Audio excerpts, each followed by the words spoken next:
Remuted myself. Um, Hello everyone. So, welcome. Thank you so much for making time today. I'm going to talk to you about Victorian costume balls and then speak a little bit about how I go about historical crafts. Um, I've made the presentation you're about to see when I was thinking about what I was going to do for my Halloween costume. And I've added to it to try and give you an idea of how you can use history in your crafting pursuits. Before I get started, I want to pass over to Erin to tell you a little bit about the Historical Craft Society. Um, Thank you, Melissa. Hi, everyone. My name is Erin, and I'm the co-founder, along with Melissa, of Historical Craft Society. So we started this society because we wanted a local community space for people who had an interest in historical craft to be able to gather and make friends and exchange skills. So to summarize our sort of club goals, it's to learn about historical crafts, it's to connect with community, and it's to break down barriers to learning about history, research, and the arts, which oftentimes do have quite large barriers in place. And we wanted to make this a very community-friendly space where you can come at all different levels and with many different interests and just sort of find your crowd. So yeah, we want people to be able to get a safe space to practice their skills out of the club, somewhere where you can be just very nerdy about history and be among people like you, and to meet like-minded crafters. So yeah, gonna pass back to Melissa for the presentation. Thank you so much for that. So, without further ado, let's talk about Victorian costume balls.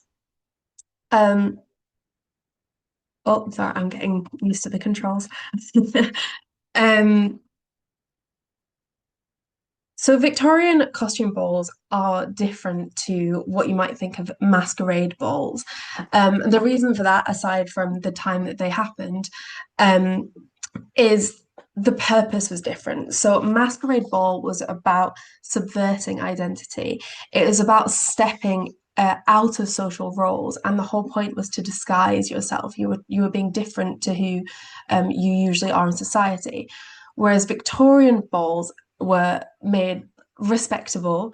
It was about performing a role and a satirical leveraging within the bounds of the conservative values at the time.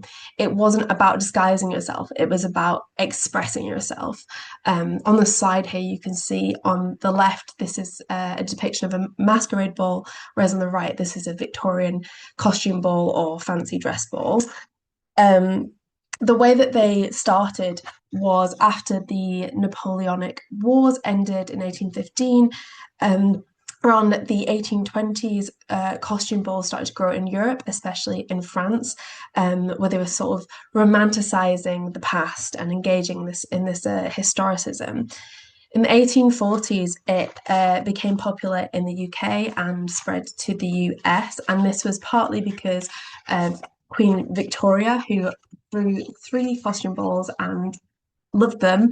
It's said that she did so because of Prince Albert, who went to them as a child. So around the 1840s, it was hugely popular with upper classes, but this sort of spread across society so that by the 1880s and 1890s, it was everywhere, and there was lots of reasons to be doing it. So you would have local balls celebrating birthdays, you'd have fundraising balls, anniversaries, and community events, sort of the things you see around now, any excuse to dress up. Um, if you're ever in Surrey, there's an in-person archive which is showing illustrations from the Brookwood Asylum fancy dress ball, which I haven't seen it, but I'm very interested to. So I'm trying to get everyone to find it out for me. um, we know about these balls because they were often listed in the newspapers by who attended and what they wore, and this was across society. and there would be published how-to guides. I'm going to be talking about Arden Holt's Fancy Dress Described, which, if you're interested, is available on the Internet Archives. I would highly recommend having a look through. There was lots of different editions, and even looking at how the descriptions changed over time is really interesting. The reason they sort of took off and spread was because of these advances in print and because of compulsory education meant that more people were getting access to this knowledge. So they could see in the newspapers that there'd been a ball and they were like interested in the novelty and would throw it another one themselves. Um, what also helped, especially towards sort of more the 1890s, was mass production of clothing. Department stores and ready-made clothing made it much easier for these fancy dress balls to spread across society because it was just easier to get textiles. So, what were people wearing? Um, this is a place for subverting gender roles, kind of. Women could dress in traditionally masculine roles, but in a really obvious sort of costume. I've picked this example here because obviously these aren't Victorian examples, but the writing is Victorian descriptions from Holt's Fancy Dress Described, and I thought it paralleled fancy dress costumes today. So the description of the men's jockey costume is wearing jockey clothes, so wearing top boots and the jacket, and that's how you're signaling it's a jockey costume. Whereas the women's costume was dressing up as a jockey. It had, as it was fancy dress and a formal occasion, a shorter skirt was acceptable. And she's wearing a jockey cap, but the reason it's a jockey costume and the reason it's signaling jockey is because of the printed race cars on the skirt. She is still feminine in this costume, which parallels these two costumes here, where the woman's costume is it has to be, or it's sexy in a way that costumes, for example, on say period dramas where the armor is sexualized for women, it needs to still be showing womanhood even if they're stepping out of these roles in the costume balls. In this way, the Victorian lady is performing masculinity without subverting gender roles beyond acceptability. So this is a bit of a silly example, but I really like this quote from Cunnington in Fashion in 1936, who was writing about women who might wear a pair of railway engines from the lobes of her ears. He wondered, did she, in her subconscious mind, yearn to be just a little fast? And it's this idea of costumes being a way to express something that wouldn't otherwise be acceptable. As I said, this is a bit of a silly example, the idea of wanting to be fast as a train, but this was evident in lots of different costumes. This is a really good example of the new woman. The costume had an aspect of mocking, so you're not actually saying, I am this person, but you kind of are. It's kind of a part of your character at the same time. So this new woman costume is clearly a costume because she's wearing a bike helmet on her head. The idea is to have something printed onto the skirt of a woman riding a bike. But at the same time, the jacket is the same. And as you go through the editions of Holt's Fancy Dress Described, it goes less away from mockery to sincerity. This was the same or similar for men in fancy dress balls as well. In this illustration here, I don't know if you'll be able to make out, but the writing says, you know, to me, the charm of these fancy dress balls is that we men have the chance for once of looking picturesque as well as you ladies. So it was an opportunity for men to dress up. Not all men did. In fact, many would just wear their uniforms or something that was easy and would be lying around. But it was a chance for men to dress like women or dress more feminine. So it was a place that you could uh, cross dress, but it had to be insincere. Think of blokes dressing up for a stag do now. It's a subversion, but it's in a different category. You have to think this is around the time of Oscar Wilde, and it was becoming increasingly common for police to break up drag balls, which were interestingly also called fancy dress balls. Um, and there were descriptions of men at these balls wearing half and half costumes, so half masculine and half feminine. And men would wear costumes where they were women pretending to, of characters who were women pretending to be men. So it was a space to sort of play with these social roles, but not in a way that isn't explicit and not in a way that is criticizing them, more in a way that's aware of them, but poking fun at the same time. So let's talk about drama. um, so the point of these balls were about status. As I said, you are showing a part of yourself. It's no longer anonymous, and you want to be invited. A lot of the point was to get your name in the newspaper, and there would be disagreements about not being invited.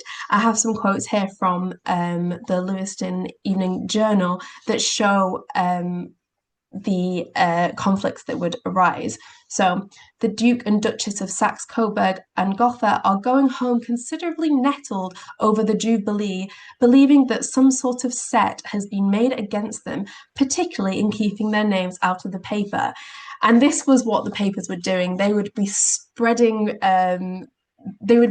spreading drama, and they would be spreading the gossip. This was obviously about who was there, and I guess who the celebrities of the time, what they were doing.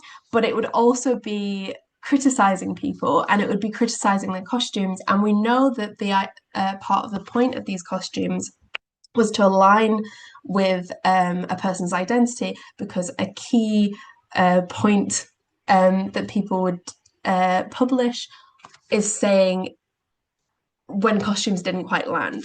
For example, in the Devonshire Ball, which I'm going to talk about in more detail, a publication in the paper said the Duchess's choice of character was most unrepresentative of her name. Zenobia, Queen of Palmyra, evokes someone beautiful and romantic.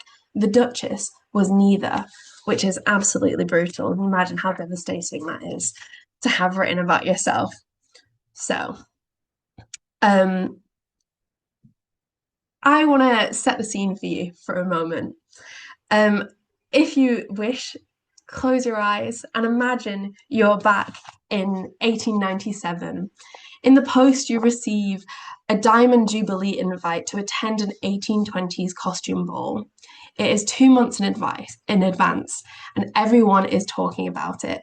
The papers are speculating and gossiping about who's invited and what you're going to wear. You spend weeks shopping, getting your costume just right. Then it comes around. Hundreds gather along the main road in Piccadilly. Carriages block the street. You hear this one guy got arrested for trying to tackle a police officer, which, by the way, actually happened. Then behind the gate, the gardens are lit up. You see Marie Antoinette, knights, jewels, mischief, and an excellent display. And look, there's a tent you can get your photograph taken in. So this is a description of what happened at the Devonshire House Ball, and I've included a link in the slides, which I think Anna is going to put in the chat for you to have a look through. A warning, some of the pictures that they took aren't incredibly racially sensitive, which I'm going to talk a bit about now, but if you don't want to see that, avoid the link. But it's interesting to see this record of all these costumes that people were wearing. So I'm going to have I'm going to break down the different themes of what people were wearing, specifically at this ball, but it applied to many different balls of the era. So this quote from the Times encapsulates the how big of a deal this was and the culture that was around costume balls. So, never in our time has so much attention been paid to old family pictures. Never have the masterpieces of portraiture in the National Gallery been so carefully studied. Never in our time have the costumiers been so busy and the houses so well known to everybody who has ever organised private theatricals. So, this displays the themes really well. As it says, people were going to the National Gallery and they were using art to inspire their costumes. Something that was particularly popular was James McNeill Whistler. So people would base what they were wearing on the Nocturne collection, which was about fog and mist at night. And these were actually listed in Holt's Fancy Dress described as well, and there are examples of them being worn. What you were doing by wearing a costume like this was trying to show how in touch with the arts you are. You really know what's going on. It's like saying I'm super cool basically, but at the same time, because everyone was doing this, it's a little bit like saying, oh, have you heard of this indie band? It's called Coldplay or something like that. It was something everyone was doing. Um, Another way of showing off with your costume would be to relate to your ancestry. So people were literally using paintings in their houses to inspire their outfits. There are records of Victorians particularly using physical garments from like the 1600s, which can actually be a problem when you're looking at Renaissance dress because sometimes they've been adapted to wear a fancy dress ball. And this was a way of showing like my lineage is strong and I'm well connected and look how much I've inherited. Um, the other side of this was showing the echoes of empire and Victorian racial ideas. There was blackface happening at these balls, and it was sort of stigmatized, but not in the way that we would hope. It was seen as humiliating to be associated with Black people, and people who were doing blackface would most likely be acting alongside Black actors, which was seen as humiliating to be at the same level. This photograph in the center here is a picture of Lady Grey and Muhammad Taha, which is especially interesting because it is the only Black person's identity that we know from this ball. And the reason that this was less stigmatized is because you can see in this photograph the role that he's playing is aligning with the roles that fit racial hierarchies of the time. This man in particular seems to be from a wealthy family in Ethiopia. Lady de Grey's husband wrote an autobiography that said they brought him over specifically for this ball. And he had written a letter thanking Lady Grey for this photograph and a £5 payment, which signals that he was from a family of good standing and that he could write and he had multilingual skills might be how they met. We don't know very much about this at all, but it sort of shows you the different dynamics geographically and the ideas of race seeping through to how people performed socially in these events in particular.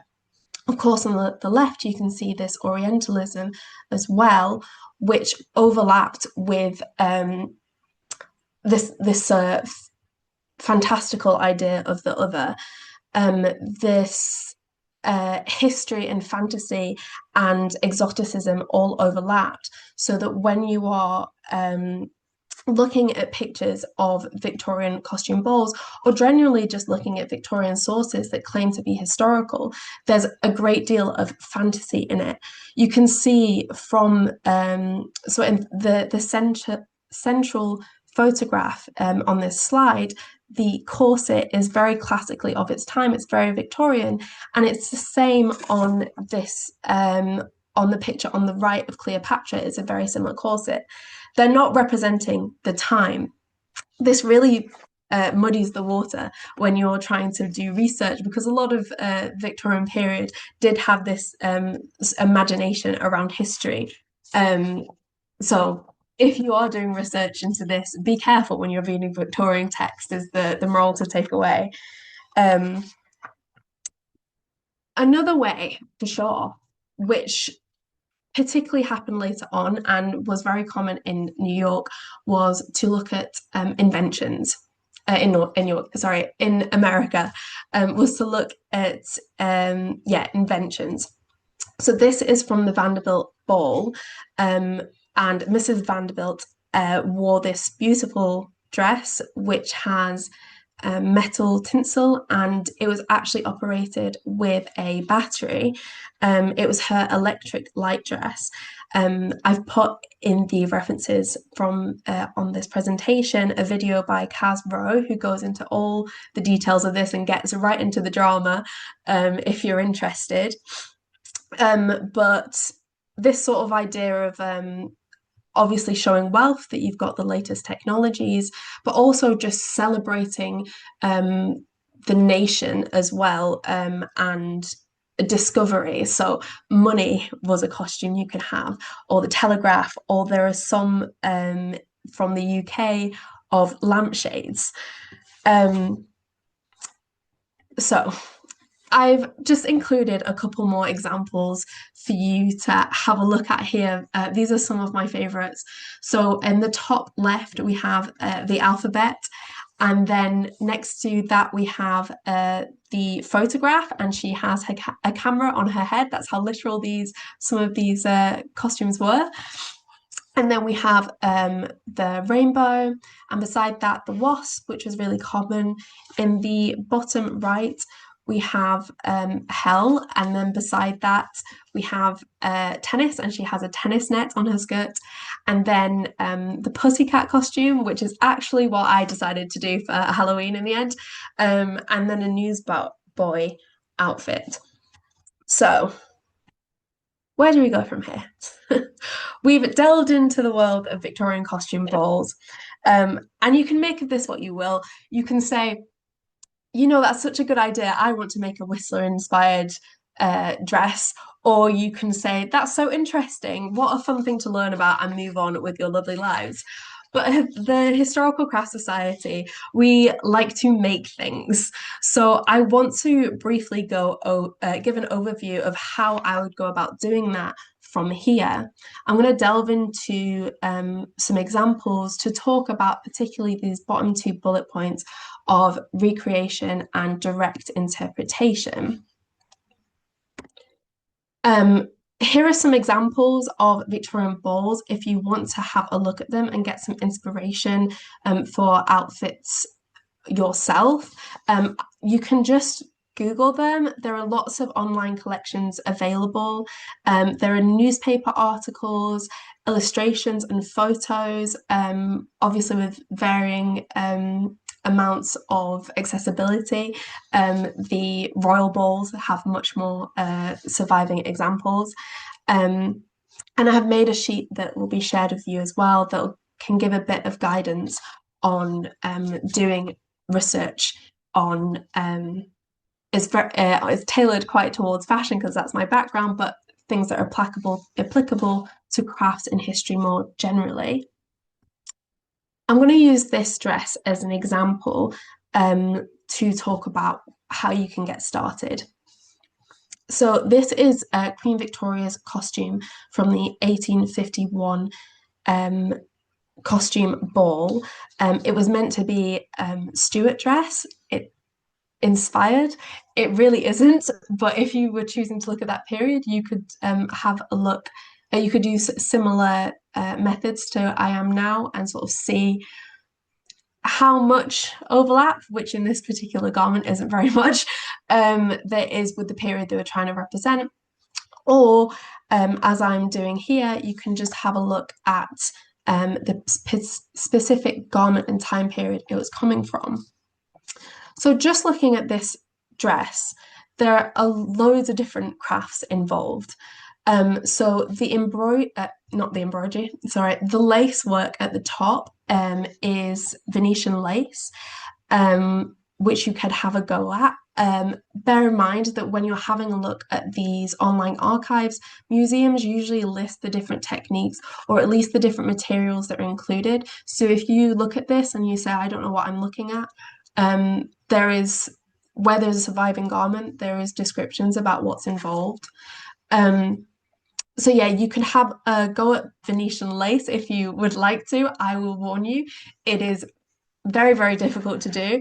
It just takes a lot of time, but an amazing thing to do. If you want an easy alternative, easier alternative, you could have a go at Irish crochet lace, which achieves the same effect. Maybe you're just interested in the tassels, or maybe it's just a starting point for you to to bounce off from for another project. There's also ribbon work in this garment, so along at the bust and along the sides of the dress. And you could have a look into Victorian ribbon flowers, which were really popular at the time. And then there's also passementerie, which I never know if I've said that right, which is actually currently an endangered craft. So that's the work of the tassels and trims that are all over this garment. Of course, you can also look at the prints if you're an illustrator or a painter or interested in design. This print has roots in Indian design, and it also of course, has links to British textiles. I think this particular one is linked to France as well. And if you happen to be a very proficient weaver, you could have a go at this kind of craft yourself. And then, of course, you can look at the construction and how it is made, which personally interests me quite a lot. Direct garment reconstruction is actually a type of study in dress history itself. It's called experimental archaeology, and it is worth looking to see if anyone has already made a pattern for a garment that exists. Bear in mind, it is a relatively young field, so there's quite limited resources, and that's kind of where the fun comes in because you can do a lot of experimenting to see how these things have been made. So, a good way to go about this is to look into the specific period of history that you are interested in. So, if you're looking at this and you're saying, "Oh, I'm really interested in that off the shoulder cut," you can look into the 1850s more broadly and see how that was achieved. For example, I'm always quite interested in the structure of how silhouettes are achieved. A really good way to do this is to look at different timelines. There's a lot available, especially for the Victorian period. A great starting point is the FIT, which is the New York Fashion Institute of Technology, does great timelines, which just gives you a really broad overview of that period. You can also look at fashion plates, although I would be careful at the minute because there are some AI generated plates being put online.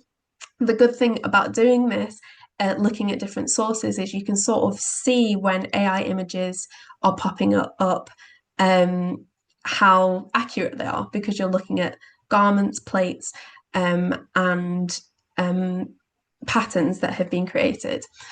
That includes things like Janet Arnold's Patterns of Fashion, which is great, especially for earlier periods of fashion, so the Tudor period. And there are lots of timeline books that you can get from your library as well. Margaret Margot Lister wrote a great book on working class fashions. And they just give you lots of images so you can sort of like sort into your head what you're looking for and which part of history you're looking into. That can really help you to look at what resources were available and how, and then sort of extrapolate from there how things were made. So this is an example of what I did when I was looking at the 1850s more broadly. I was doing what I did earlier and trying to see what the components were of the garments from this time. So that included looking at the underskirts, which often had broderie anglaise, English embroidery on it, and they had lots of tassel work and cloaks. The way they wore their hair, something that I was interested in looking into. I eventually decided to look at the white undersleeves, which were often detachable, so I could have a go at that embroidery and also make that specific garment, which was quite easily contained. Um, so once I had an idea, and once will have an idea of what specifically I want to make. So in this case, I wanted to make the sleeves. It's time to start looking at that more specifically, which is including looking at what materials were available, but also just narrowing down your searching. When you're looking, it's good to make a list of the different words which were used at that time because terminology for things like undersleeves change a lot in history. And then it's also worth looking at different languages. For example, French and English words tend to refer to the same thing, but in different ways. Or see the connections, for example, between so like paisley print and Indian textiles, which can lead you down a route that might be helpful. And in doing this, you can refine what it is you physically want to make without having to feel overwhelmed and waste lots of resources. Um, so the way that I do this is to use museum collections and look at specific garments. So this is just a keyword search on the Met website, which isn't great for narrowing down actual time periods. So if you do use this, use the Control F function to search the year because, well, you can just browse through all of them as well. Um, but it just makes it a bit easier if you're wanting something specific like 1850s. And this is how I decided I wanted to try broderie anglaise because I kept seeing it in different undersleeves. This is a document of how I put all that research together. You can see it ends up being, for me, it might seem from an outsider quite repetitive, but it's because you're tuned into these minute details of what's going on. Um, this is my way of doing it. You can do much more fun ways. You can make a mood board.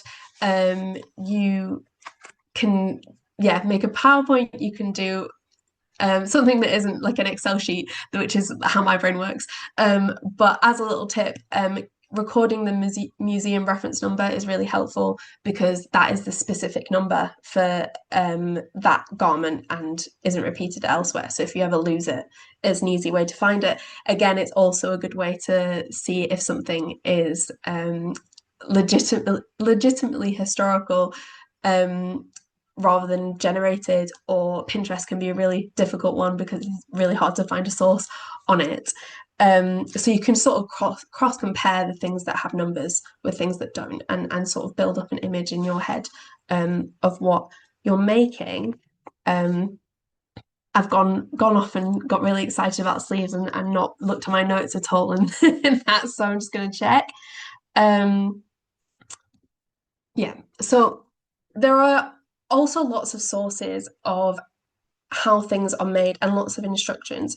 So when I was making these sleeves, because I wanted a challenge, I was looking at existing garments and trying to work out in my head how they would be patterned. But I also looked at other reenactors and creators because this can be a way to find um, little tricks that you maybe can't see from the garment itself, or maybe it's just more practical now. For example, putting elastic in the top of the sleeve instead of ribbon, or instead of tacking it to a bigger garment. You can also have a look at the Internet Archives, often has many um, surviving many surviving books from that give patterns directly from the time period if you want to go straight to the source. And of course, you can buy patterns that have been recreated. There are lots of these available, and you can order things from your library as well. So there's things like the Tudor Tailor. If you want to have a go and get started, they contain patterns and instructions before you fall deep into the hole like me and Erin have done. um, so yeah, when you are getting making, think about what materials and resources you have, how much time you want to spend on it. You don't have to be perfect. You don't have to use historically accurate materials. Um, you can have a go at making mock-ups, making rough versions, and just seeing how things were could have been made rather than how they actually were made, because that's how you see maybe why things weren't made that way, or maybe why we don't do that anymore. Um, how much you do is completely up to you. It is a chance to play around and try and find the answers to puzzles you're trying to solve. Think about what you're doing it for, what your resources are, how long you have. You don't have to perfectly recreate it if you don't want to. The idea is to have fun. So if that doesn't make you happy, don't do it. Do what makes you happy. And as I'm running the Historical Craft Society, I want to conclude by adding that sharing what you find with a community, whoever it is a fantastic way to have fun with what you're doing and to learn more. So that's my sources. And thank you so much for listening. And thank you to Anna and the Scottish Women's Institute for having us. Could I take any questions? Thank you so much, Melissa. I'm just going to stop your spotlighting now.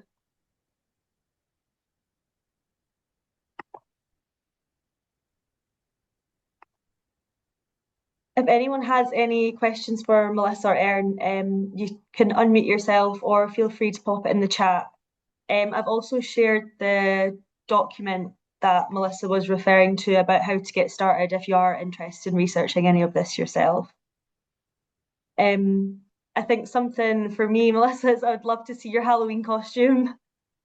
Oh, I've dismantled it, unfortunately. Oh, no. I might have the cat around his. No, it's yeah, it was I made the velvet sort of necklace with the lettering on it. And a poor cat as well that was a bit gutted, literally. Um, Catherine has put in the chat that she has a collection of historical pattern books. So if anyone in the Perth and Kinross area is looking for one, to let her know. Thanks, Catherine. Excellent. So do you want to talk a bit more about what you do at your in-person talk? So do you all work on a project together, or is it just like a space for people to come along and work on their own thing? Yeah, so we usually run 2 hour sessions once a month, and um it's kind of a mix. So we have it as 1 hour is crafting time, which is where people are just bringing in what they do already, and then hopefully sort of learn about it in the context of a time period that we're looking at. We're also looking at endangered crafts at the minute in that hour. So we've been looking at nail binding, which I've actually got a little needle on me, just to try and like get people excited and spread the crafts around. Then in the other hour, we do talks like this, or we'll have someone come in and do a talk. Mhm. Yeah, but it varies quite a lot. Thanks. No, sounds great. I'm sure loads of the ladies here would be interested in. If you're in the Edinburgh area, please come and join us. Yeah, I'll pop your social media accounts into the chat as well. So if anyone wants to have a closer look at Melissa and Erin's Instagram or their Facebook page, I've just popped the links in the chat there. Thank you. Any other questions, ladies? Just a comment, really. Mm-hmm. Sorry, it's Christine from Medlin. Hi, I've been Christine. fascinated watching Bridgerton and watching all the costumes within Bridgerton and thinking those poor ladies must be working their fingers to the bone. So it was nice to get a wee peek behind the curtain, if you see what I mean. So yeah, just to say thank you. I actually do bobbin lace. Well, I'm learning how to do bobbin lace. So yeah, it's been great. Thank you very much. Oh, thank you. I'd love to learn to do bobbin lace. It looks very fun. Edinburgh Lace Club. You're very welcome. There you go. I'll check it out. Yeah, we do have a website.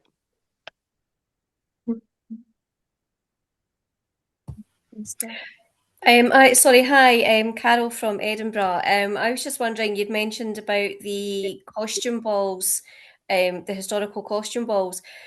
Do you think that kind of equates to nowadays people doing the cosplays in a way? I'm not sure of a direct link, but I do know that our Halloween costumes come from the costume balls and the Victorian period. Are you aware of anything, Erin? Direct connection? No, not really. Not necessarily. I think there's definitely modern people who dress up in like ironic costumes. I think we see a lot of that, especially with like millennials and Generation Z. But cosplaying, I think the ones that I've seen tend to be a little bit more like literal and less, there's less of that satirical element, I think, from what I've seen. I do know that sorry. I do know that so Ren fairs and sort of reenactments come from a I've forgotten her name now, but a group founded by a woman in the 1960s in America. So it might be linked to that as well, sort of this like Renaissance dress revival in the US. And sorry, following on from that a wee bit, so obviously you're recreating costumes now. Do you ever go to events where you do wear your costume, other than obviously Halloween? But is there any other types of events where you can show off what you've made? Not so much to me, but Erin used to in the States. Yes. Yeah. So what I've found since living in the UK is maybe because, you're in the country where the history happened, there's less of an impulse to engage in kind of frivolous historical dressing up. But in America, which is not as old, there's no shortage of Ren fairs or jousting events, but it's not like the ones that are held at like castles in Scotland. The objective is more to like kind of pretend that you're literally back in history. And so when I was in middle school and early high school, I was a member of this organization called the Society for Creative Anachronism, or the SCA, which basically has chapters all over the US and Canada, maybe some other countries, but mostly the US and Canada. And yeah, we would have these events, and they would be organized at different scales based on like the number of chapters that were getting together, and you could camp there. People would set up stalls where they would demonstrate and sell like accurately or historically accurately made crafts. And yes, the expectation was that you dressed up as accurately as possible to the sort of historical persona that you went into the society with or crafted as a member in the society. So, sorry, I think I kind of babbled on a bit, but I'm happy to answer any more specific questions that you might have. No, that's fine, thank you.